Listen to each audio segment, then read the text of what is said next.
Ladies and gentlemen, filmmakers and moviegoers alike, welcome to this week's episode of Critically Casual. I'm your host, Three Cups, and joining me, as always, is the amazing Dorky Dev. Hi, Dev. How are you? Hi. Good. That's good. Glad you're here. I like your hat. Thank you. Very nice. I wore it last week. Or did you? I did, didn't I? I think last week you had it in the shop. Oh, right. Yeah, remember? Kappa Claus had to do his repairs. Yeah, that's right. But hi, how are you doing today? Doing all right. Good. It's good. Anything you want to talk about at all before we start getting into today's movies? Let's just jump in. Let's just jump in. All right, we're getting in here. We're going to just not wait and just get right on in. This week, I have called it Ba-Humbug. Because, I'm the Grinch who's going to talk shit about Christmas movies. Are you? No, it just felt appropriate. We're going to talk about the man who invented Christmas and then everybody's favorite Christmas Carol rendition, Scrooged. Everybody, I say. You can't debate You mostly me. mean me. Yeah. So yeah. Anything else we want to talk about? No. Yeah, no. Let's get in here. We're going to start talking about the man who invented Christmas. Hit us All right, go ahead. I was about to say, hit us with that info, my friend. You can let me just, segue into it naturally. That'd be better. So it was released November 22nd, 2017, with a budget of $1.3 million. Made $5 million gross US and $8 million worldwide. So 8 times its budget, pretty good. And it exists. It exists, yeah. You probably say that in a more neutral, it's a movie that exists. Well, it exists. I don't know if enough people have seen it. That's more what I mean. Definitely, yeah. I would agree with that. This is a movie that I genuinely enjoyed. No, same. Yeah, I had a good time watching it. I may have shed at least one tear. Fuck, my camera just fucked up. Everything's breaking. Oh, God. There, I'm back. Hello. Hello. Hi. Hi. Yeah. As I was saying. We good? Yeah. Everything's fine.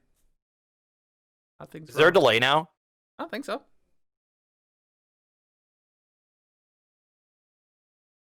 I don't even think it picked up the snap.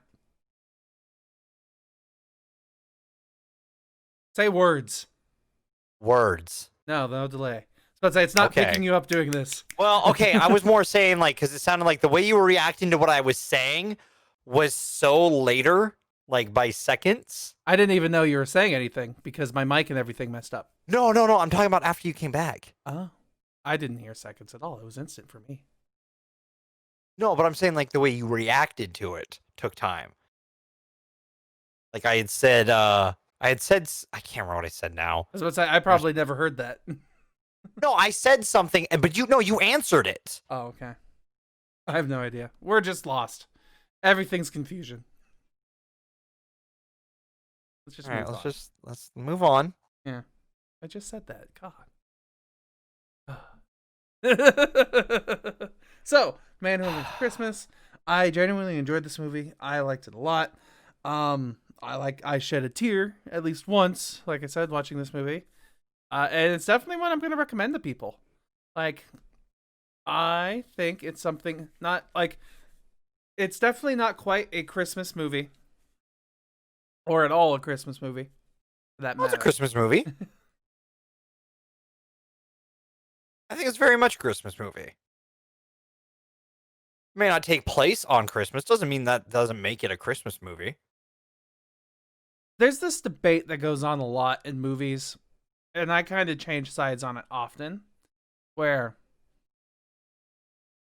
is Christmas the point of the movie, or is it just the setting of the movie? I'd say more the point of the movie. Ah. Also, this is more Christmassy than Christmas Chronicles Part 2. You're not wrong. But that had Santa and Mrs. Claus I in don't it. care.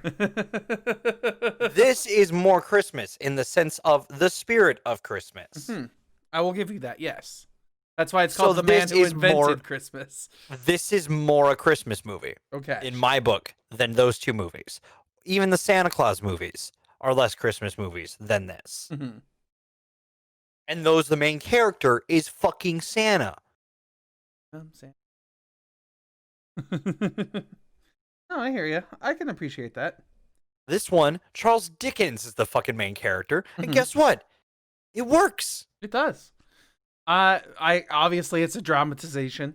Like, Yes, it's based on a real story, sure, but it's been exaggerated to tell a good story, and it is definitely a good story. it tells a good story. It definitely does.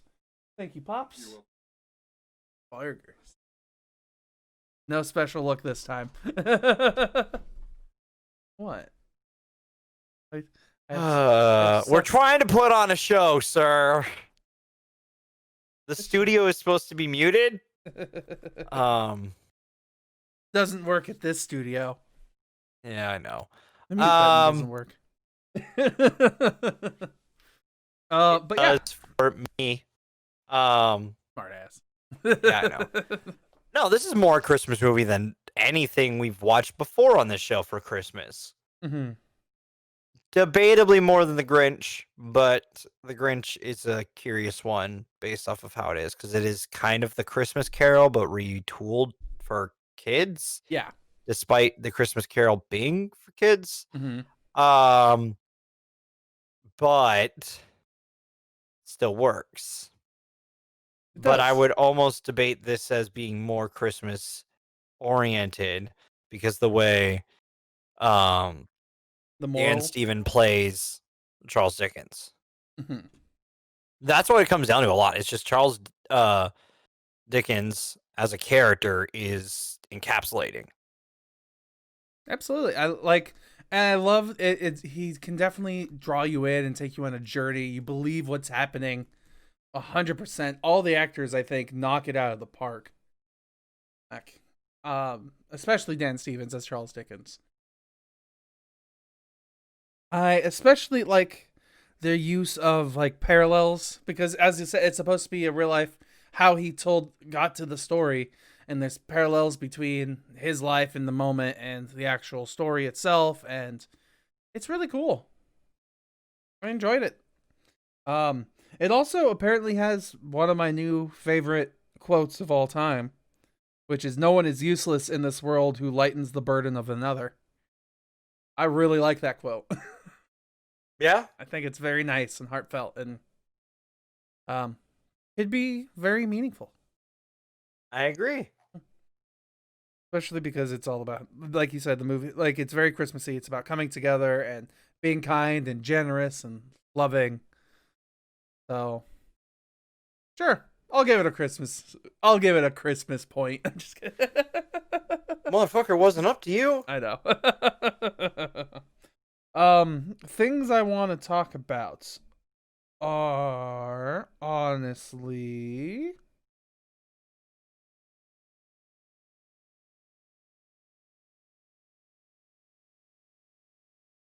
what do I want to talk about? Like, it's just a decent movie. There's nothing really, anything I would change. There's nothing really I would critique. I mean, there's probably some things I could critique, of course, but there's no real point, because it would really be nitpicky. And don't get me wrong, hasn't stopped you before. I was about to say, don't get me wrong, I've nitpicked in the past. But this is also not one of those movies that, like, I've really enjoyed, so to the point where I can nitpick it to death. Like, I just sat there, I enjoyed the ride, it was very entertaining, kind of emotional. Definitely a good story. Definitely good. Especially because I just liked the way it all looked. Just the look and the feel of this movie altogether was great. Something about the colors really drew me into. And it might just because I'm on a new TV and the colors just look awesome now. But I was like, ooh, I love the saturation of these colors.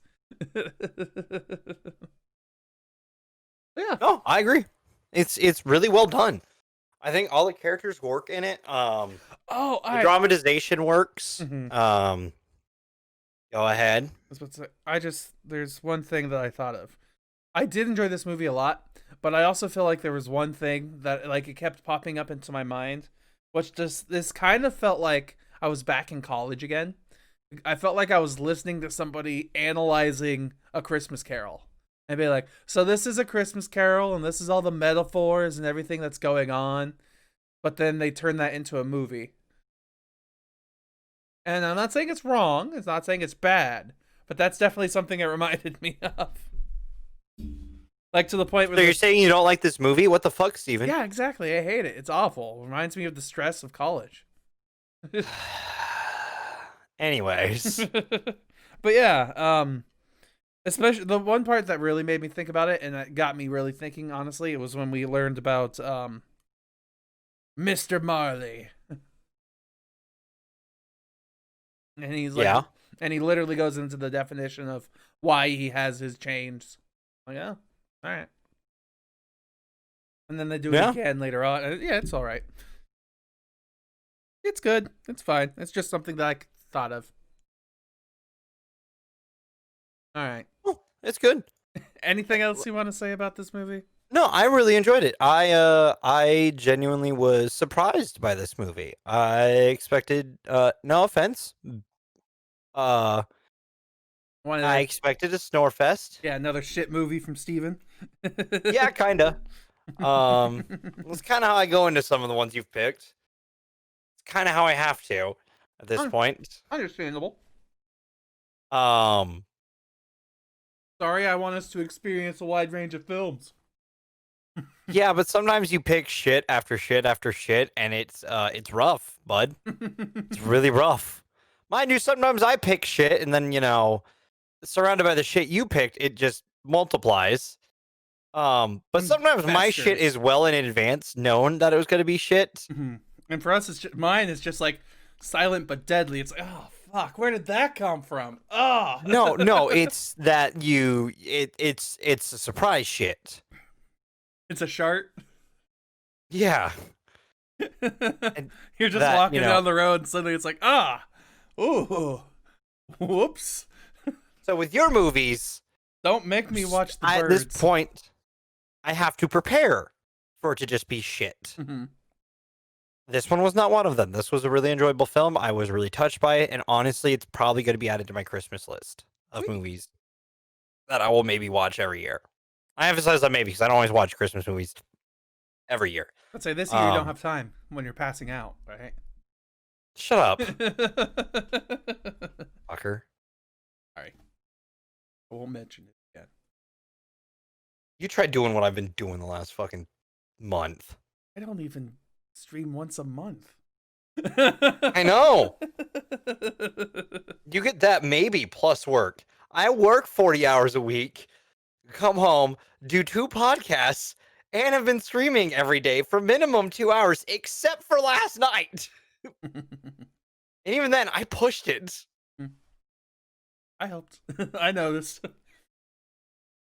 But yeah, back on topic here. I'm going to give you your popcorn kernels, Dev. How many are you going to give to The Man Who Invented Christmas? I'm giving it an 8. An 8? I'm giving it an 8. That's awesome, because that's also what I was going to give it. Hey, solid 8.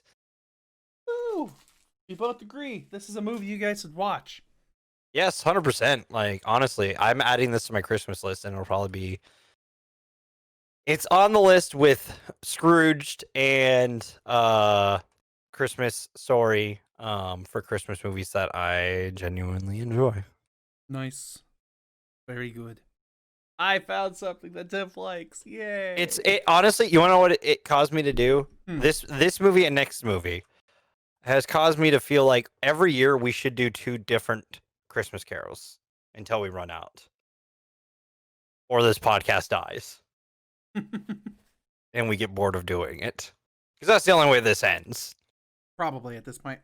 Unless we have a big falling out. I fucking hate you. Uh, Small falling out was started. it started long ago. In a city far, far away. When we first met, we already started falling out. Yeah, pretty much. But yeah, like it like this week made me go, you know what? We should do 2 of these every goddamn year because it hit a part of my soul, this one especially, and we'll get into the next one why it touches my soul so much. But it was like, you know what? These are good. Even if we don't find good ones, it's still gonna be good, in my opinion. I don't know if there's a bad Christmas Carol, and I want to find it. So every year we need to do 2. I mean, there's a lot of Christmas carols out there. There's a lot of Christmas carols. We might. We just might. And then as the 10-year anniversary, we do only Christmas carols in December. We'd start having to do like stage plays versions at that point. I would think. Maybe. No. Would the Grinch count as a Christmas carol? Potentially. As an adaptation. In Christmas Carol month, we're watching The Grinch, a Christmas Carol adaptation. I mean, it kind of is. You're not wrong. Very loosely the same story. Yeah. But no, there's plenty of Christmas carols we can watch. Muppets, animated with Jim Carrey. You've got the one with Sir Patrick Stewart. There's a ton. That's the one I grew up with the most, by the way. Sir that Patrick and Stewart Scrooge. one? The Sir Patrick Stewart one. Wow, okay. My dad's a Trekkie. I was gonna say that one I hadn't really watched at all. And I knew I mean, it's my dad's a Trekkie, so which one do you think he watched? I figured you guys watched Scrooge the most. No, this one was just on a lot and I liked it. And as I watched it as an adult, I liked it more. All right. So in that case, we're moving on. All We're right. not talking about a man who invented Christmas. Instead, we're going to talk about the story he created that was adapted. The host Bill Murray in Scrooge. Yes, Scrooged, which is a fantastic movie that came out on November 23rd, 1988, with a budget of 32 million. Oh wow. Dollars. US opening made 13, gross US 60, and that's the total that made worldwide because it didn't get a worldwide release from the looks of it. So didn't quite double its budget. There's some fun stuff about this movie. Let me pull it up. I just want to double check. Pull up the Wiki Facts page. Well, sort of. Some of the things that I know about this movie, I just want to confirm. Is there a hidden Marvel connection of the week? I mean, maybe, but that's not what I'm looking for. So there's a few things in here. So like there's a fall in this movie in the restaurant, completely unscripted. Which just adds to that. I knew that was unscripted. I know a lot of little things about this movie because I really like it. There were he ad-libbed a lot of the lines, Bill Murray, who plays Frank Cross. And Bill Murray's fantastic in this. Absolutely. 100%. I mean, part of the reason why he's the main character. Yes. I can't find it in here, but because most lines were ad-lib, I'm gonna go off that it is true. But that entire end speech, all off the cuff. Which that end speech gets me every time. Yeah, that's a pretty emotional end speech. It is 100%. It's from the heart. It genuinely is from the heart. And the part that always gets me is, then the miracle can happen to you. Christmas doesn't have to be every day or once a year. You can do good every day. doesn't have to be just that day. Mhm. Because I mean, it is a miracle that like for Christmas, enough people worldwide are good to each other. For this time of year, enough people are kind to each other. In some cases, especially on that day, on and off. I'm not gonna say it's a perfect, but like, I mean, it. Think of World War II when on Christmas Day they stopped fighting and like played soccer with each other. Front lines. yeah, So yeah, there's it's there's a lot in this movie that's really nice. However, this one I am going to play a little bit of devil's advocate, oh god damn you. just a tiny bit. There's only two things, and those are one, his relationship, Claire Phillips. Who genuinely, I always forget Karen Allen plays her, Mhm. but as soon as I see her, the whole movie lights up for a second. I'm like, holy shit, Karen Allen's here. We get to see Marion. Right? That's exactly what everyone went, Marion. I forget I don't know why I always forget she's in this movie, but then I watch the movie and I'm like, oh yeah. It's probably because I only watch it like every few years. Because I don't watch a lot of Christmas movies every year. I would say, honestly, it's because she just blends into the role so well. Like, she doesn't stand out as Karen Allen. She is Claire Phillips. And it's, Yeah. I like it. Oh yeah, 100%. However, my one critique about their relationship is, according to Bill Murray's character, Frank Cross himself, they haven't talked in 15 years. But their relationship is almost exactly how it is the day they separated. I feel like that is very unrealistic and kind of does Claire Phillips' character dirty. There are sometimes people that you have soft spots for. I like the thing is, like, not spoiler, but like sort of touching on something that happens in the movie. They didn't exactly end on the worst terms. Mhm. They kind of ended because like their paths were just going separate ways. The paths they were choosing, at least. Yeah. And like Cross obviously kind of regrets that. Um, and he has to come to terms with that through this movie. And so but I don't think that Claire as a character ever thought truly negatively of Frank. Well, maybe not, but she doesn't even like.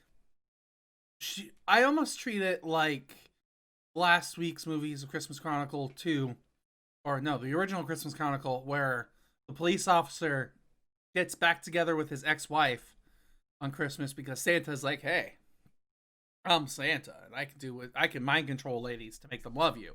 Like in this movie, Frank's not even the one who calls her to get her into the plot. Like it just happens, and then it's like, "Hey, apparently I need to call you, so you're important to my character development. Okay, bye." But she is. Hmm. She's the only person who could pull him back. Okay. Her being around is the only way to help him, to save him. And his old boss wants to save him. Lou. Lou Hayward, played Lou by John Hayward. Forsythe. He wants to save the kid that he trained, essentially, because he sees what his afterlife is.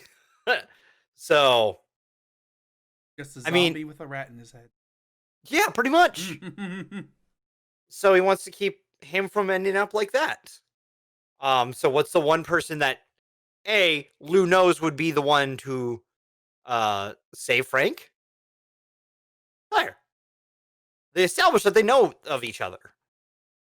So Yeah, Frank obviously being, or Lou being a ghost has some extra power. I'm perfectly fine with it because I think it works for the narrative of that, like, he needs to be able to come to terms with the fact that, like, she had every right to leave Mhm. because he was choosing a different path, but also that it wasn't that she hated him.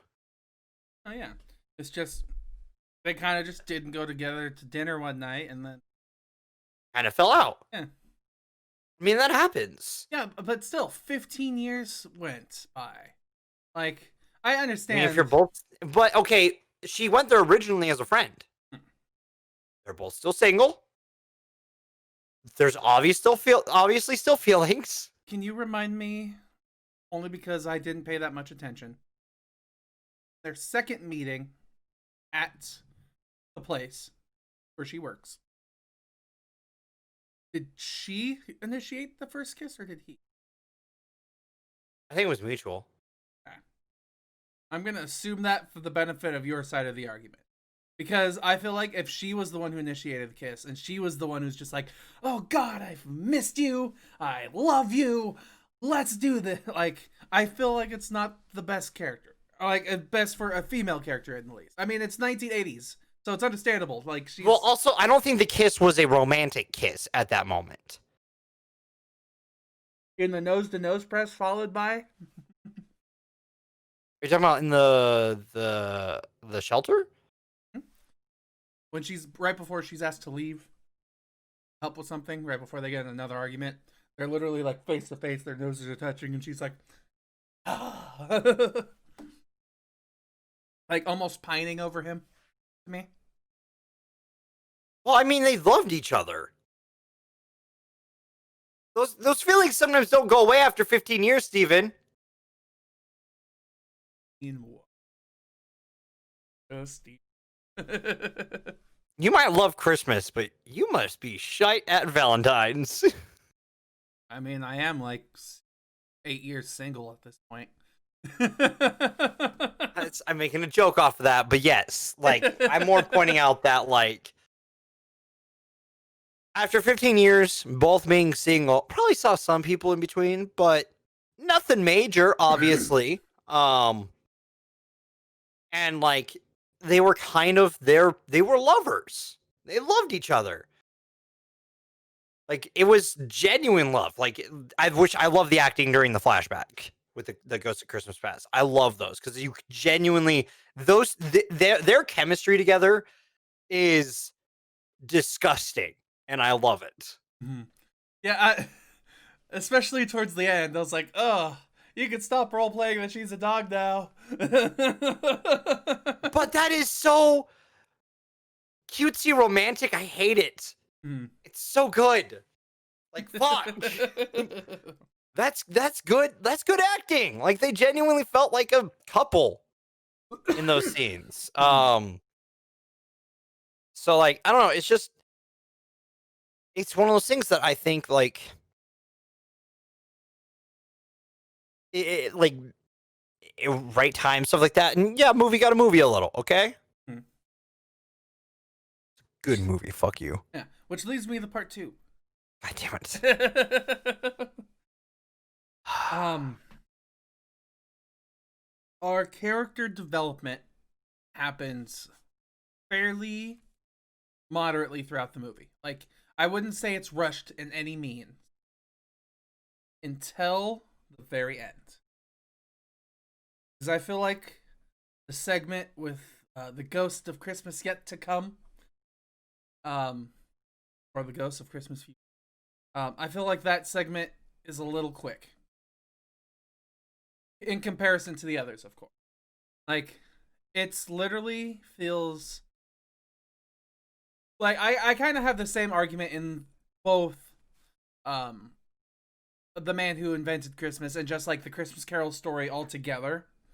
Is the ending always felt a little bit rushed to me. And Well, Steven, if you remember the movie we watched just a moment ago, it was a little rushed. yeah, 6 weeks, yes. All right, a very, very good story. But one that wasn't even like drafted or fixed or anything. Okay, listen. So are you gonna complain if we do this every year? Are you gonna complain about the last act being too fucking fast? We'll see next year.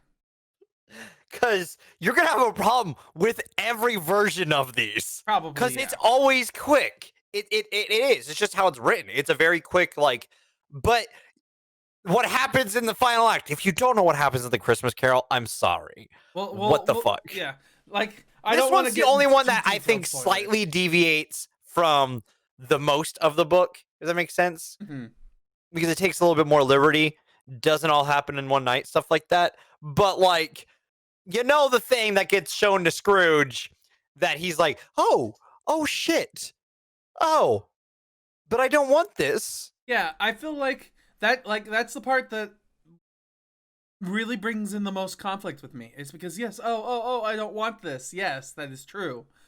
But it feels kind of sort of forced. Like it still feels greedy. It doesn't feel like motivated in any other way than greed to me. Because he's a greedy person. All he's shown is greed.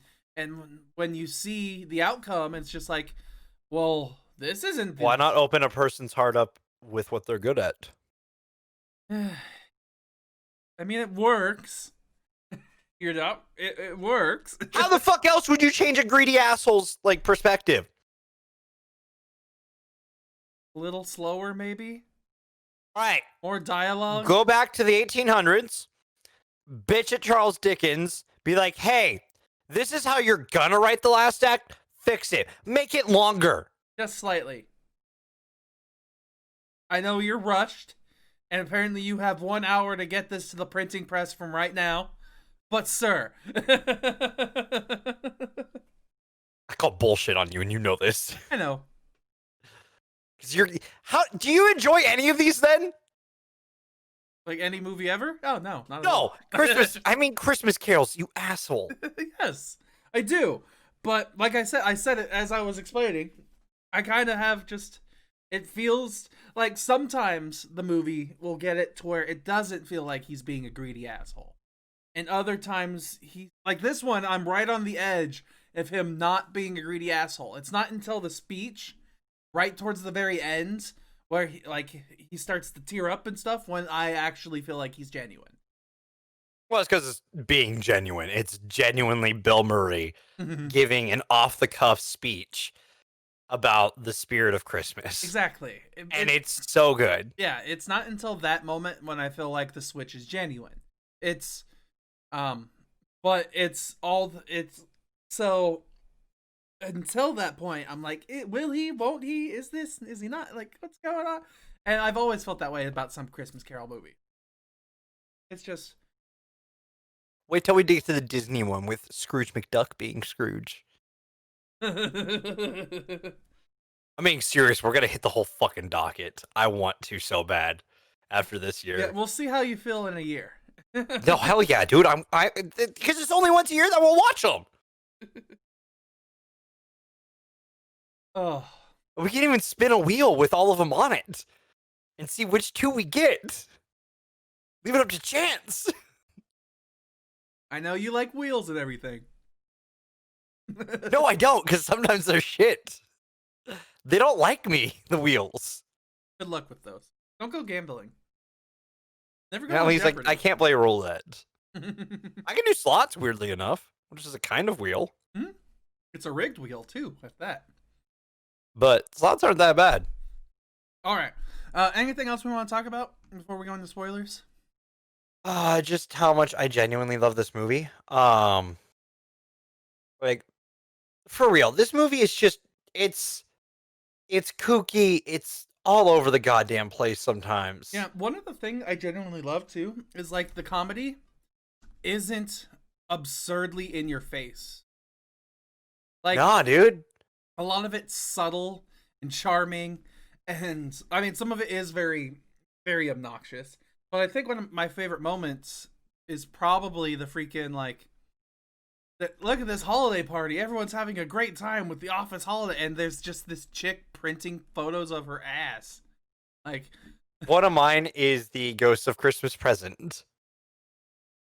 Her introduction is fucking hilarious to me.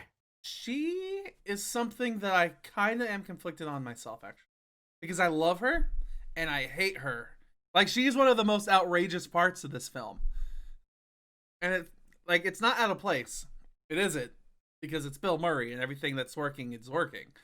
But I'm like, what happened to Jolly Ghost? A jolly I mean, Christmas ghost. She's not very jolly. She's feisty and probably yeah, can break everything in your body. and it makes for just some fucking fun. Genuinely enjoy it. Because she literally just comes into the place, kicking Bill Murray in the dick. Also, Alfre Woodrow is in this, who is actually a really good actress, and like she this is one of those roles that like I forget she's in. She's in Luke Cage as Mariah Dilbert. She's also in Captain America Civil War as Miriam, our Marvel I know. connection of the week. Yeah, but it was a one-off like show up, and I'd rather connect it to Luke Cage, which is not better per se, but like her character is more important in that. So She was also in Star Trek First Contact, which is a I movie I know, enjoyed. Let's read her yeah, IMDb. but it's not the best one. No, it's not the It's best Star actually Trek one of the movie. worst. It's very middle of the road Star Trek movies, which means it's like top of the bottom. But yeah, no, I like this movie just always gets me, especially because that last speech. Like, I know I keep going back to it, but that No. last speech just every time, every goddamn fucking time I'm there and I'm like, I start to get a tear and I'm like, motherfucker, man. God damn it. God fucking damn it. Because, I mean, I've said it multiple times. I'm not a Christmas person. I've made it abundantly clear. I mean, there's obviously no angel on your stream, sis. Motherfucker, the best I could get was a star for $30. Fuck you. I ain't spending $30 for a goddamn tree topper on a fake ass tree. All right? Fuck off. Fine. But no, like, it's just, it always gets me. It always fucking gets me. No, I understand. I can genuinely see why. It's good. Enjoyable. It's funny. It's cute. All that fun stuff. Did we already give our kernels? No. I'll give you your kernels. I was going to say, let's move on to spoilers. My kernels. This movie also deserves an 8. That is where you're wrong. Oh. It deserves an 8.5 overall. So you're giving it a 9? Yes. I mean, even if you gave it an 8.5, it would still round up to 8.5 overall. I know. So. But you guessed correctly. And last question before we hop into spoilers. Favorite character other than Bill Murray? Is it Carol Kane as the Ghost of Christmas Present? One of them, yeah. Okay. For me, I think my favorite character is the Ghost of Christmas Past, David Jonason. I really enjoyed him.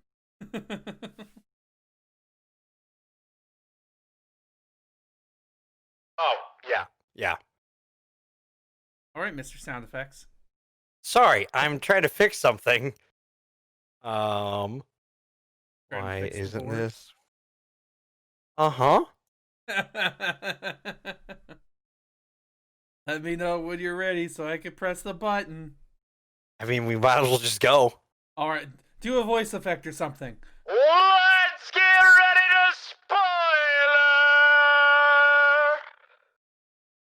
I like the original. Fuck off. That was good, Why though. isn't this working? I like the enthusiasm. It was the best you were going to get out of me today. What the fuck? Why isn't this working?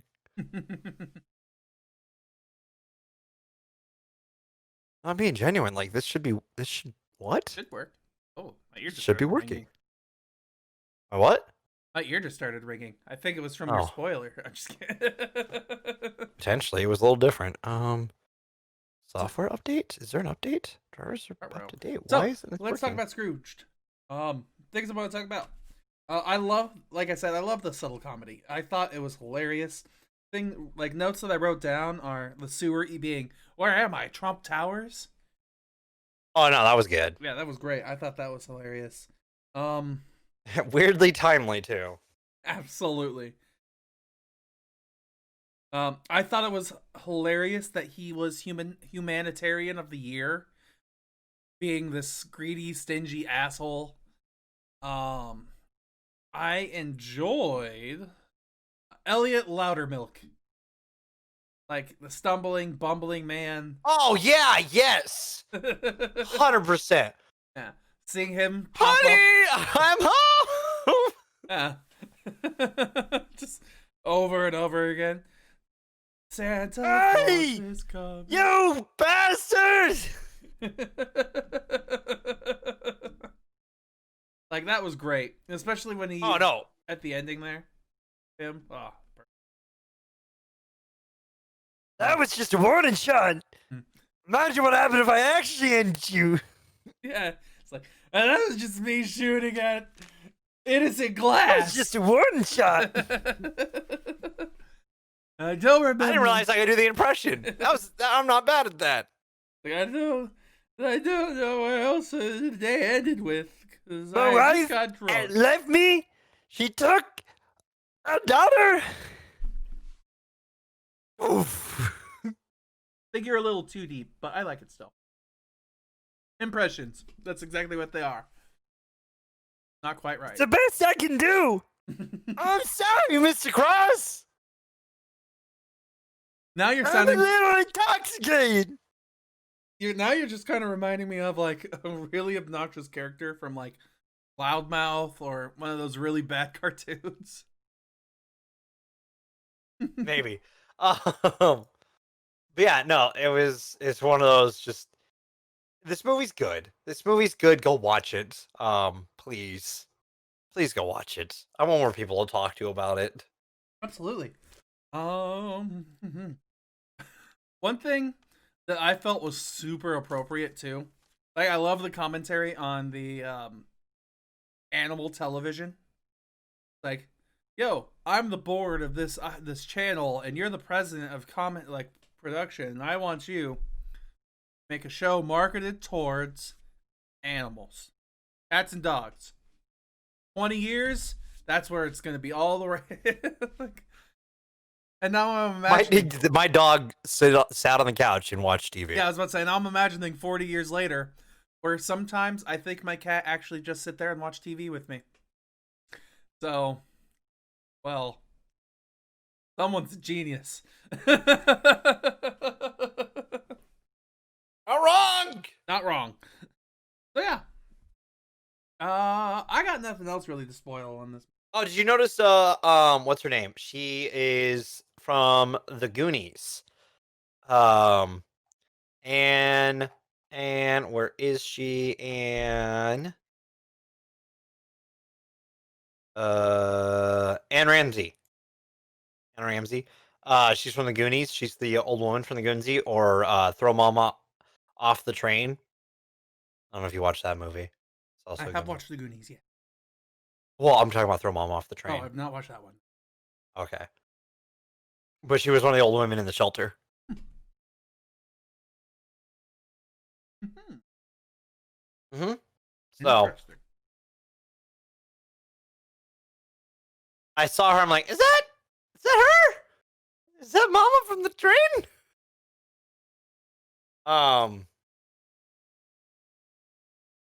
Yeah. I don't know. This movie's just good. I know there's not a lot that I can say on it. 'Cause it's just like I genuinely just enjoy it, and I feel like you just need to watch it. So yeah, If you like the Christmas Carol, this is a version you should enjoy. this minor twist. All the characters still fit perfectly. Kind of meta, but isn't really at the same time. It's a good time. All right, so let's just move on. Ready for some news? Wrap up. Sure. All right. Is there a button, or can you do a? Hey, that works. That's what I've done every time. No. It's live every time. That's why it might not be the same beat. I mean, I know it's live, but I didn't figure like if any of the buttons were working. Yeah, I have no idea. Genuinely, I'm gonna have to restart my PC before stream and see if I can get this working. All right. So let's talk about some news. I got some quick rapid fire stuff. Thing one. So let's talk VODs, video on demand services. You know how? Oh, excuse me. Sorry. Finished my food. You know how? Really need this. You know how? Yeah. You know how people are worried about like streaming services and like you can rent the movie as soon as it comes out in theaters, yada yada, blah blah blah. Well, out of all the movies right now that are streaming video on demand versions of their films, which one do you think recently was the top? Like this last week? I don't know. So, a lot of people thought it was going to be Tenet because, you know, Christopher Nolan. But it wasn't. It was The Croods, A New Age. Are you genuinely surprised on that? I'm not, but a lot of people are. This Why? article is literally The kids' titled, movie. Yeah, it's literally titled, "In Surprising Shakeup, The Croods Beats Out Tenet on VOD." No, that's not a surprising shakeup. That's exactly what I expect. It's the fucking week before Christmas. The dad, and if you idiots are traveling, the grandparents, are probably gonna rent that so the kids have something fucking new. Mm-hmm. And plus, kids' movies just sell better when it's on demand services. Like, you just need something to keep them entertained, and so they can stop talking.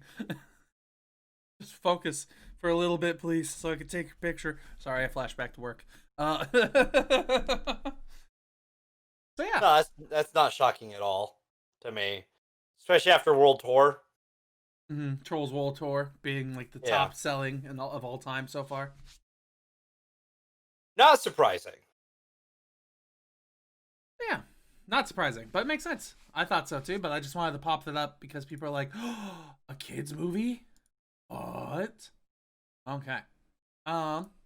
Moving on to non-kids movies.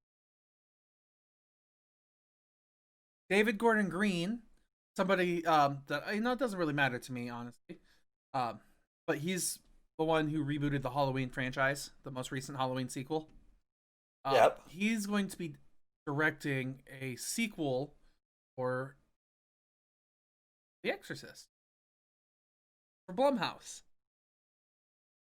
Like the original Exorcist? I believe so. Yeah. A direct sequel to the 1973 classic The Exorcist. Don't know how I feel about this. No, I already reviewed that.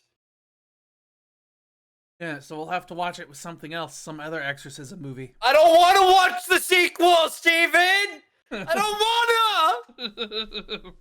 It could be like Dr. Sleep, you know? A not terrible sequel to The Shining. No, I'm not talking about that. I don't want to watch the other sequels. Oh. You don't want to watch the other sequels? They're not that awful. They exist. Listen here, you motherfucker. Oh no. I'm interested to see what happens with that movie. I just do not look forward to what movie we pair with it. That suddenly becomes my fear. It's funny, in the article here, it says Morgan Creek, which Morgan Creek is one of the two brand holders of The Exorcism. Morgan Creek and Blumhouse are the ones who own it.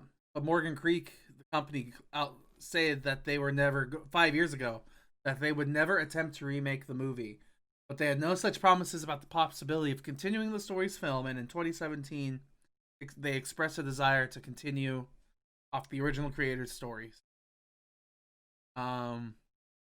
And honestly, looks like it's going to be releasing, if I'm reading this right, 2023. So we still have a few years. Oh yeah, he's got to finish the Halloween movies. Yeah, Halloween Kills next year, and then Halloween's End 2022. Yeah, so he'll finish that franchise up and go into another. Yep. I mean, the dude revitalized Halloween.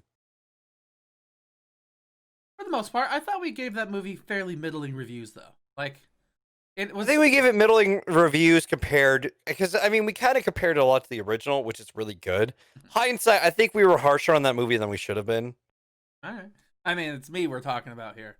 Yeah, I guess I was harsher on the movie than I should have been, because I think I was harsher on the movie than you were. Possibly, I think, yeah. Because it's a horror movie, and my standards are stupid for those movies sometimes. I will fully admit that. Sometimes I am too harsh on horror movies. I understand. It's not the end Except of for the world. Rob Zombie movies. Fuck those two. Yeah, those were pretty boring. But yeah. All right, next piece of news. We're moving on. MGM is exploring selling and their studio. So it says here, MGM Holdings Inc. is exploring a sales, according to a source close to the situation.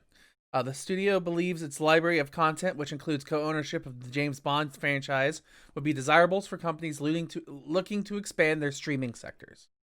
MGM has recruited Morgan Stanley and Liontree LLC to advise on the process of a formal sale, according to the Wall Street Journal. Liontree has worked with MGM in the past. Based on private trade shares, the company has market value of at least $5.5 billion. I don't think Disney can pick it up. That'd be a good one for Sony to pick up, because I mean they do the Bond movies already. And Sony just needs more stuff in their repertoire. But it's they're also going to keep up. Go ahead. But they're also saying things for like streaming services specifically. I feel like, what if they try to sell their catalog and everything to like Netflix? That's not going to Bond movies need a chance in the theater. Yeah, I hear you. I'm trying to look something up real fast. If theaters still exist. Yeah. I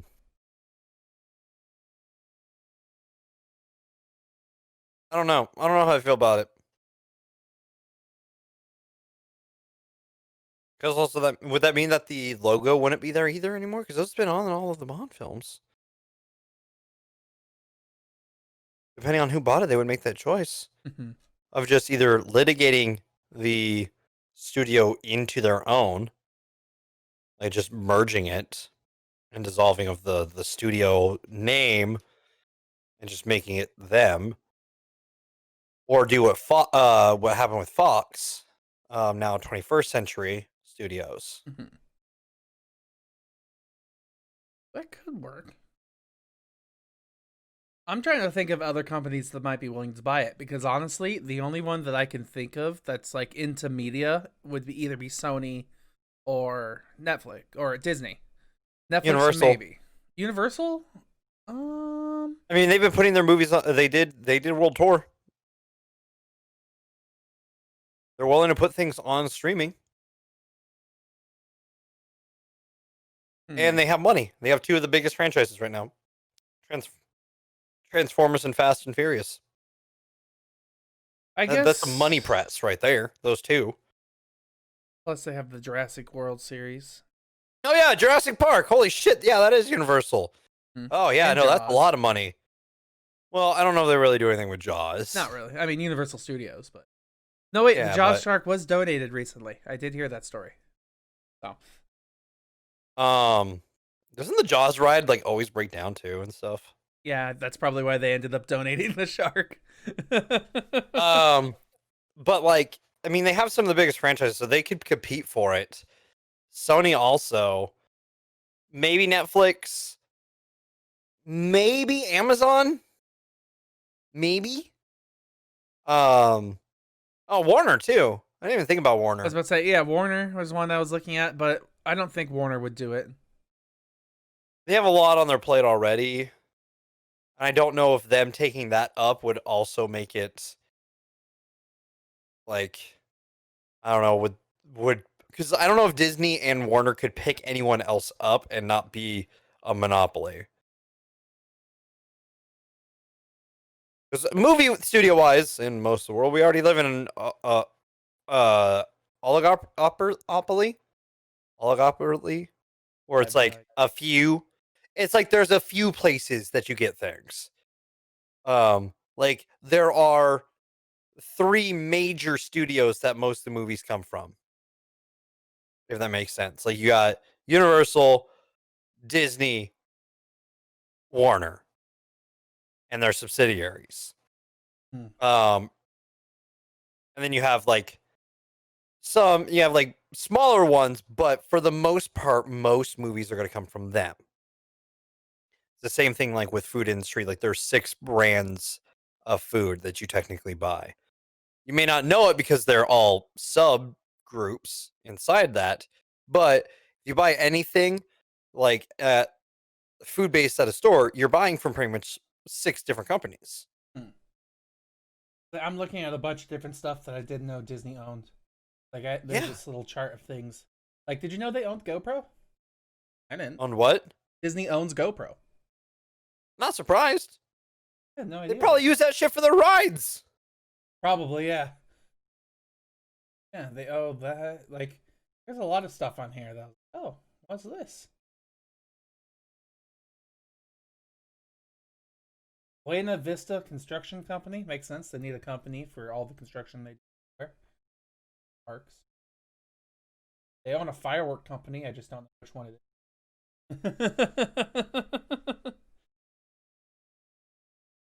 Yeah, I was trying to see which companies are like owned by random people or whatever. Yeah.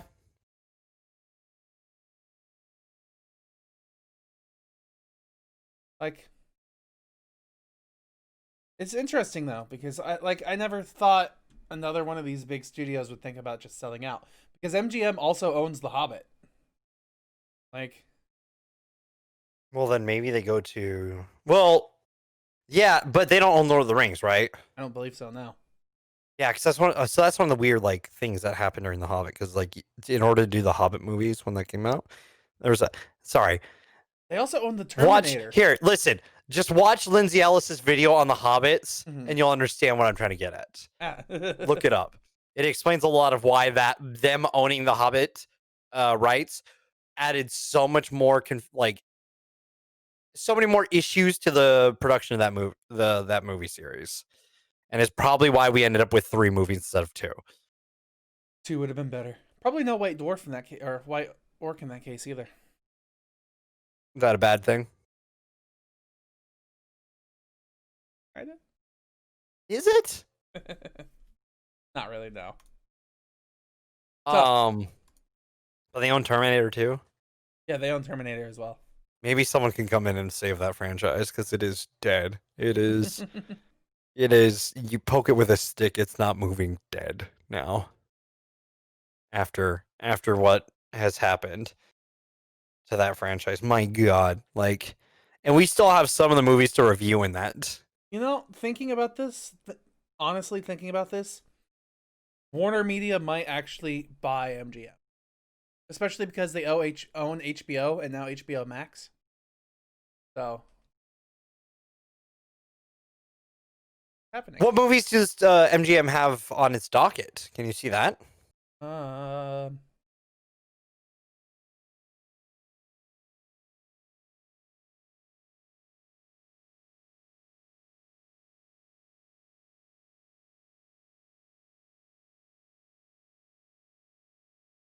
Let's see. Oh. So, Christ. There's just looking at numbers, they have over 4,000 movies and 1,700 TV shows that they have available, apparently. That's just what they say here. But I can't see specific things. Is that like coming out? Just in their archives altogether. Oh, I'm more just referring to Like stuff coming out soon? yeah, We have like No on their Time to docket. Die, Respect, Candyman coming out in 2021. Oh yeah, Candyman. Bill and Ted Face the Music. That hasn't made it to theaters yet, has it? I think it's coming out soon. It says it was released in US August 28th. So Oh, well, apparently that's it's already bad. out. I saw the DVD for it, so But yeah, those are movies that are on their way. Let's see, TV shows that they have on the way would be like the Viking show, Fargo, Handmaid's Tale, um, Teen Wolf, The Voice, Shark Tank, The Real Housewives. I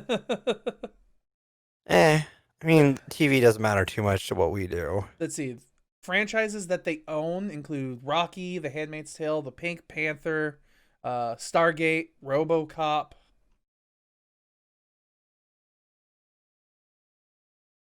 They own a good couple of features too, like Epics, and Orion. They own Big Fish Company, Big Fish Entertainment. There's like the Amy Schumer show. Ugh. There's a lot of stuff that. But not a lot of movies coming. Yeah, on their immediate list of movies coming out, it just shows James Bond, Respect, and Candyman. I don't know if Warner Brothers would invest then.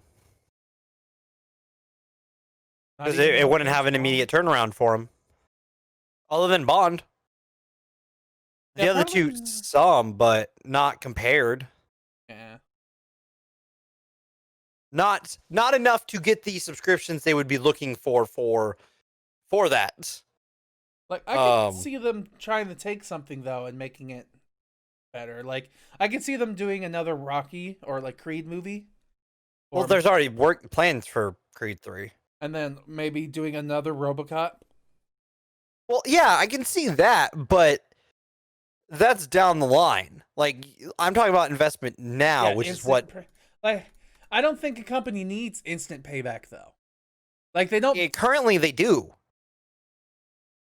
Yes, technically, yes. Because you got to look at it from 2020 financials. 2020 financials Movies- are great for big companies, really. No, they have not. None of these movies have made the money that they normally would. They haven't released movies like they would. The fact that Tenet didn't make money and they released it to theaters is a huge problem for them. Mhm. That's more what I'm talking about. Like, financially, they do not have. I don't think they have the ability to invest into that and come out net positive anytime soon. Down the road, sure. Yeah, 100% it would pay off as long as theaters still exist. Okay. I don't see that paying off anytime soon if we're only on streaming. So then, who do you think will own it then? Disney? They're the only other ones really, other than Universal maybe, but I don't see Universal doing that because Why they not? don't have a streaming service. Yeah, but they killed it on releasing on video on demand. Trolls World Tour destroyed. True, but that's just that one movie, and it's a kids movie. Yeah, and adults want to watch No Time to Die, and they would pay for it. People said that about Tenet, but Tenet's also not topping out on VOD reviews either, like on VOD charts either. Like, Well, yeah, I'm not surprised about Tenet because you also got to think of the fact that like people went to see it as well, so there's less people on that one. And from like what I've heard, it's not the strongest of his movies. I'll save my So- critiques for that on that. Oh no, that's fair. I'm just saying from what I've heard, which is what other people have probably heard. Nope. Hiccup. Also, his movies aren't great for at home. That's another thing. Like his movies are made to be experienced in theaters, especially with how shoddy he does audio design. You mean just how loud audio is in his movies? Yeah, Everything's so loud. there's some of the few movies that I debate putting on fucking subtitles. My And from what I've heard, like this one has a lot of scenes where either someone's wearing a mask or they are like near a boat or near a train or something that's making noise. And they're talking in the hushed tones that for some reason Nolan likes people talking in. So they're talking like Sound. this. But then there's a choo off in the fucking side. So I would not compare Tenet to any of those movies because, no offense, there are movies that are made for a theater experience that can be experienced at home. Bond films are those. And then there's Nolan films that do not hold up outside of theaters. All right, I'll give you that critique. I'm not necessarily saying it's a bad film. I'm just saying it's just Nolan's fucking style. I don't know. It's one of those things that, like, I think, like, again, I don't know if Warner Brothers would do it right now. I don't know if anyone would, honestly, right now, just because financially, like, they got to make sure that they aren't going to spread themselves too thin on stuff right now. They have to make sure that they make their return. Like Disney with the Disney Plus shows makes sense because the shows they're making aren't costing a ton because they're using stuff like the technology they use with the Unreal Engine for Mandalorian. Which, since you invested in that, you have that. Like, you can keep using that. And you don't have to pay a ton to rent out places to go and stuff. So that is a long-term investment that makes sense for Disney Plus to use. Or they're using small sets. Like if you look at the trailers for WandaVision, a lot of that is in the one house. Oh yeah, absolutely. One set stuff. So, like, they're smaller investments, or they have some CGI and stuff in them so that you don't have to have a ton of people right then and there for it. So, again, it's little stuff like that that is going to make streaming services like that pay off in the current. Long run, yeah, you're going to need stuff to go on, and that's what Disney's done, and that's what Warner Brothers is doing with theirs. And I think they're both doing it very well with what they have planned. They're taking very different approaches. Disney with the series approach and Warner with the, hey, here's all of our fucking movies approach. I'd say Warner's just buying as much as they can and throwing it up there. And they're even stretching to like online platforms now, so. Wait, what do you mean? Let's say Warner Media owns more than just Rooster Teeth as well. Like, yeah, I know that. That's what I was getting towards. Like they're branching out into online content creators more. They're branching out into, I feel like a larger audience base than what Disney is, because Disney is still. Yeah, but when you think of those things, you don't think Warner. In that sense, in my opinion, like when I think Warner, I think Animaniacs. Yeah, but that's different. And that's on Hulu, which is funnily owned by Disney. Right. King. Wonder how many butting heads there were on that. But that's a show that honestly bridges the gap because I mean you can make fun of people on both sides with it. So I don't know. It's one of those things that, like, I don't know who would pick it up personally. I don't know who could right now with the way things are. You'd almost have to wait till 2021 and see how the vaccine does. What if Amazon buys it and puts it on Amazon Prime Video? Maybe. Bezos has made a money. He is. He's printing money, basically. At this point, yeah. That's how Amazon's doing? Yeah. They may be the only one who could do it with how they do things. And they have an unlimited cash flow to pull from. They do. Because their cash flow is the people. We are their cattle. Wake up, sheeple. Don't buy from Amazon. I'm joking. I also work for Amazon. Technically. In a way. In a way, yeah. In a loose matter of speaking. I think I do now too, technically. Yeah, since you're on this channel, yeah, buddy. Welcome. And your channel, yeah. Yeah. I was more thinking like JCPenney? Did they buy I think JCPenney? I'm not 100% sure on that one. But after the foreclosure, there was a lot of Amazon boxes put in the JCPenney store. So, I don't know. That'd be funny. I think it would be. So, last bit of news. Just convert them all into Amazon clothes. Whole Foods, Amazon clothes. Okay, last bit of news here. This one's not really news that we can talk about too much because it's not really the topic of the show. But Mandalorian, man, that finished. Okay. Yeah, I have some complaints. Okay.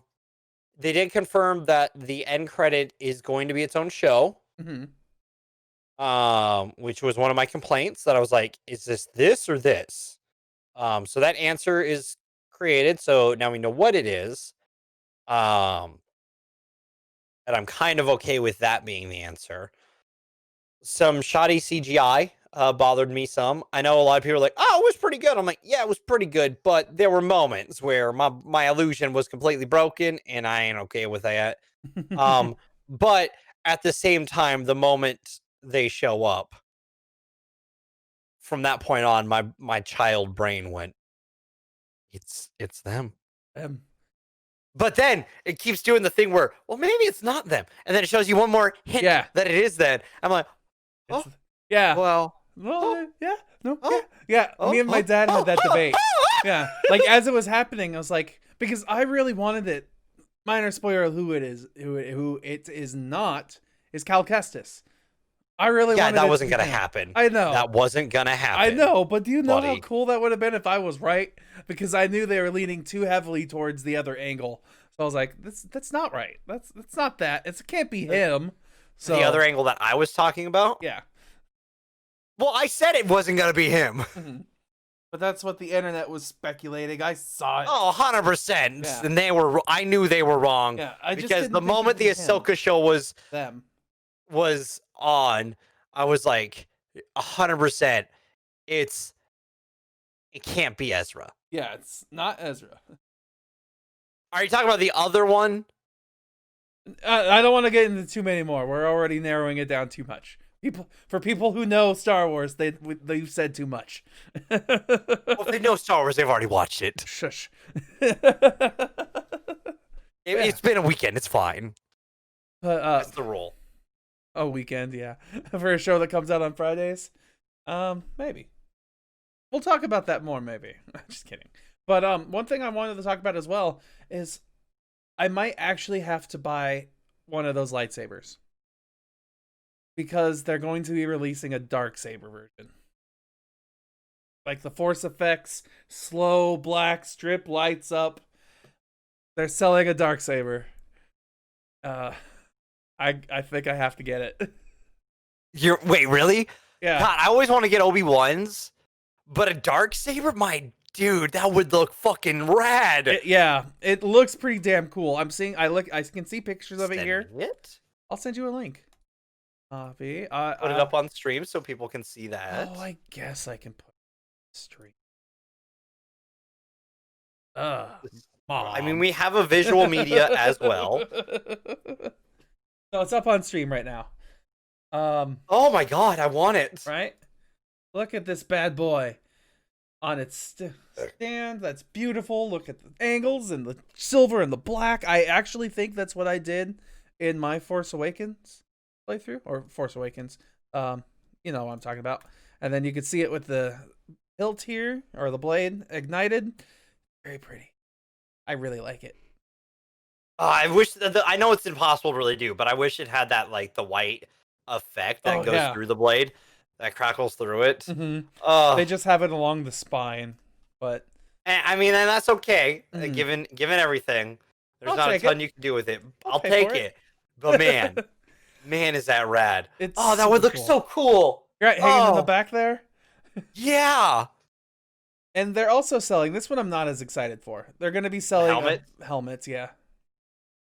Not as excited for this one, but I do like the new paint, like the updated paint job on Boba's armor. I do appreciate that. I do like it too. It's nice. Not quite perfect, but still nice. And he left the dent. Apparently people were like, why did he leave the dent? When was he going to fix it? No, it's been there for a while. It's been there since before. I do like it though. It looks really nice. I'm not going to get it. Or this grilled cheese that's popping up on the side here. But this dark saber, grilled cheese. Yeah. This dark saber here, I'm 100% getting that shit. So yeah. It's a dope fucking saber. Absolutely. And apparently, this is the part that I find interesting. It's being pre-ordered. You can get it pre-ordered at GameStop. So apparently GameStop is the only place as of right now that's going to be selling these Darksabers. But when you click on the link to go there, it takes you to a page that doesn't exist. There are no results for this item. Yet. So, That or it's completely bought out. yeah, one of those two. Somebody broke the news. Yeah? Yeah, I'm going to get that shit. I'm excited for it. Especially after the show. And all the other shows that were announced. So. Yeah. Oh man, that's such a dope thing. I want it. All right. I've got nothing else except for next week's movies. Do you have any news? No, I don't. No. Are you talking about the last week of the year's movies? I'm talking about the last week of the year's movies. Possibly the Since most this was the Christmas last film. This was the last episode before Christmas? Hmm. I don't think there's ever going to be a year where Christmas and New Year's in the same week where we can't. Oh, Next year? next year maybe. Hold on, let me get down there. I know I was in the wrong month. My bad. But it is Kinda? possible. Very close. Next year, it's going to be Christmas and New Year's are on Saturday. Yeah. And then the year after that, they're both on Sunday. And then the year after that, are they going to be both on Monday? Are they both on Sunday? How is that possible? No, I'm talking about having them in the same week. I don't think that's going to happen. I don't think that's physically possible. Yeah, it is. Yeah, the 22nd. Oh, wait. You're right. No matter what, because the way... Okay, you're right. I was like, if I'm looking at this right, I'm pretty sure they're always a week apart. Well, it can work is if the show is on Christmas Day. Maybe. Because then that Sunday would be a new year. I'm going to let it be known now, if there's ever actually going to be a show on Christmas Day, it's going to be pre-recorded. Not unless I hate my family. But yeah, next week's movies, since we're kind of off topic here. Next week's movies are going to be Die Hard and Die Hard. The real Christmas movie. Die Hard. Possibly the most Christmas film of all. For family. Also, you didn't type that right in the thing. You put Die Harder. It's Die Hard 2 Die Harder. I didn't write any of it right in your little thing, remember? I know! I just wrote it down for myself to look at later, and I was like, oh, okay, perfect. It bothered me. It's correct on the calendar. Which reminds me, did I actually spell Christmas Chronicles correct on the calendar here? Let's see, or on the poster here? No, I didn't. Sweet. And you fucked that up entirely. Yeah, I did. I'm the best. Look at that. That's why I need to write down the list faster sometimes. For some reason, you depend on that for your fucking information more than anything else. Not always. Sometimes. It depends on the week, you know. Like this week was very much up in the air for me on which one we could have spoiled. So. Well, I agree on that. Yeah. All right. So I got nothing else. Come back next week for Die Hard, Die Hard 2, Die Harder. Well, the sooner we get done with this, the sooner you can fix it. It's pissed me off. Sorry. I got nothing else. I got nothing else. All right. Thank you, everybody, for joining us. You're awesome. We appreciate you. You're the best. Like, comment, subscribe, and all that other fun stuff.